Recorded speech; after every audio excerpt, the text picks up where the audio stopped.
It was often said that Canada belonged to Drake, his home turf, the place that propelled him from his early Degrassi mixtapes to global stardom.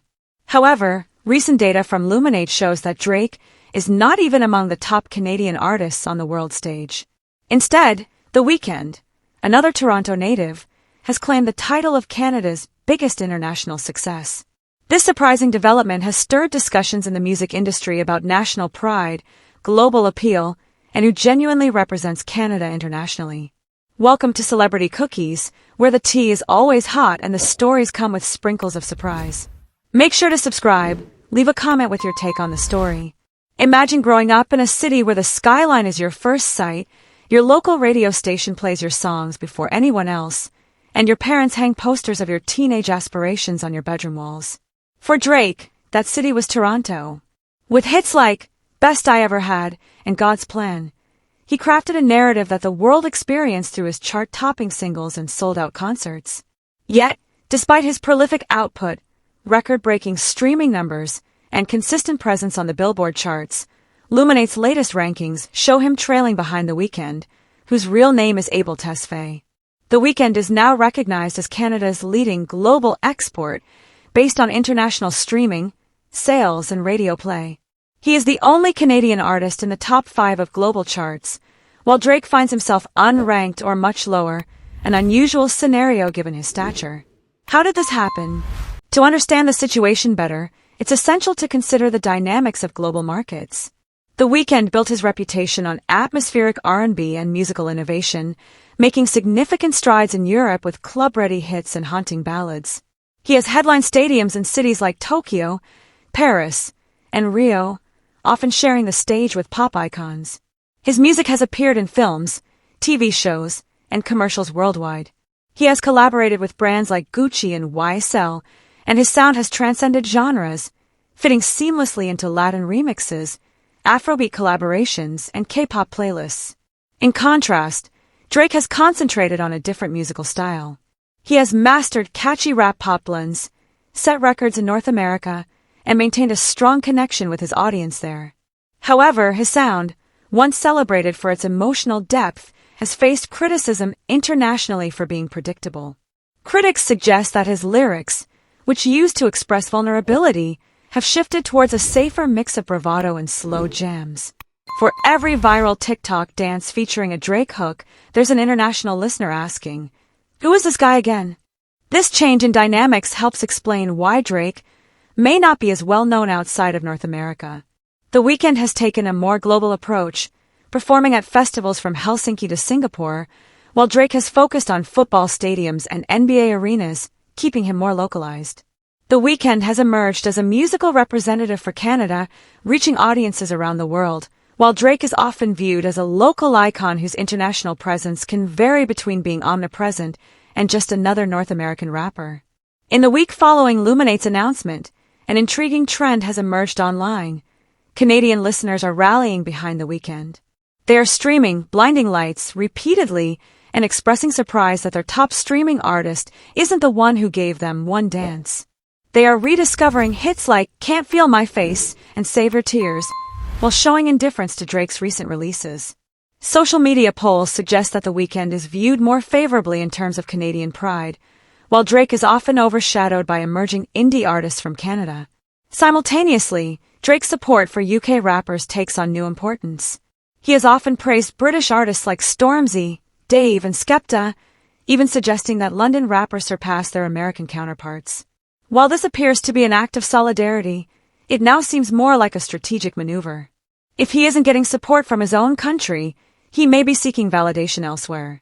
The UK music scene, known for its dedicated fan bases and support for innovative artists, embraced Drake early on, celebrating his crossover success with One Dance and his collaboration with Skepta. However, support from Canada seems more muted, as if his fellow Canadians are looking for alternatives. Could it be that Drake's prolific output, releasing mixtapes at midnight and inundating the market with freestyles and features, actually diminishes the perceived value of his work? In contrast, The Weeknd creates a sense of scarcity. He releases albums with care and introduces new phases through cinematic trailers. His silence is as impactful as his music, Fans eagerly anticipate his releases, marking their calendars and organizing listening parties and fan theories. When The Weeknd drops After Hours, or Dawn FM, it feels like a significant global event. In contrast, when Drake releases another single, it tends to get lost in the constant flow of his work. This isn't meant to diminish Drake's impact. He revolutionized the rap genre by blending melodies into his lyrics, turning personal reflection into chart-topping songs, and making vulnerability a prevalent theme in rap. He put Toronto on the cultural map and has been a springboard for many artists like Post Malone, Travis Scott, and J. Cole, whose careers he has helped boost. However, on a global level, it is The Weeknd who has notably represented Canada on the biggest stages, becoming the face of Canada at the Grammys and selling out tours in regions that Drake rarely visits. The question is, does Drake still represent Canada on the international stage? Or is he evolving into an American artist with Canadian roots, overshadowed at home by a more enigmatic contemporary? If both Canadian fans and global audiences are streaming Save Your Tears more than Hotline Bling, what does that say about Drake's current trajectory? Much of this relates to change. Every major artist goes through phases of dominance and periods of adjustment. Drake may be in a stage where his streaming numbers are decreasing and his status as a global icon is evolving. However, this doesn't lessen his influence. It simply highlights the cyclical nature of the music industry. One artist rises as another takes the forefront. Drake put Canada on the global rap map, while The Weeknd broadened Canada's pop landscape.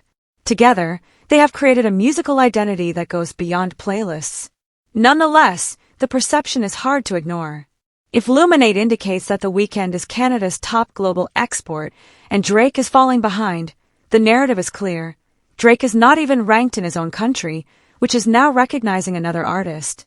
Fans express their surprise on social media. Canada prefers Abel over Aubrey, while critics of Drake seize the moment. Drake has been surpassed again. Even Drake's recent attempts to embrace UK lyricism seem like a quest for validation abroad, as his home audience becomes quieter. At the core of this is a lesson about loyalty and identity. A nation's musical exports symbolize national pride, showcasing their origins on the global stage. Right now, it's The Weeknd who is leading the way, appearing on festival lineups from Tokyo to Berlin, with his After Hours mask logo drawing attention at merchandise stalls in Rio. Meanwhile, Drake's image is still prominent on North American billboards, but less so in Asia, Europe, and Latin America. He remains an important figure, but his luster has diminished. Looking ahead, will Drake change his approach? Will he explore new sounds, seek innovative collaborations, or retreat to regain the allure that once surrounded him? Or will he continue to release mixtapes in hopes that the next hit will restore his global status? And will Canada, his home country, watch him drift further away and question whether he ever truly held that torch throughout his career? In the end, this situation isn't about failure, it's about how we view it. Drake's legacy remains intact even though The Weeknd has emerged as Canada's top global star. However, this change signifies a shift in dominance. In today's digital landscape, where playlists and algorithms shape musical preferences and global markets crave new sounds, every iconic artist must face the need to reinvent themselves. For Drake, the crucial question is whether he can regain his prominence in Canada, or if the symbol of the maple leaf will be carried by someone else. Currently, the data, and Canada as a whole, clearly shows that The Weeknd is at the forefront. Meanwhile, Drake, who is not ranked, watches as audiences embrace another Canadian artist's work. This scenario, more than any diss track or ranking, could represent Drake's toughest challenge yet. I'd love to hear your thoughts on this situation, so please share your opinions in the comments. Also, don't forget to like, subscribe, and turn on notifications to stay updated on this story.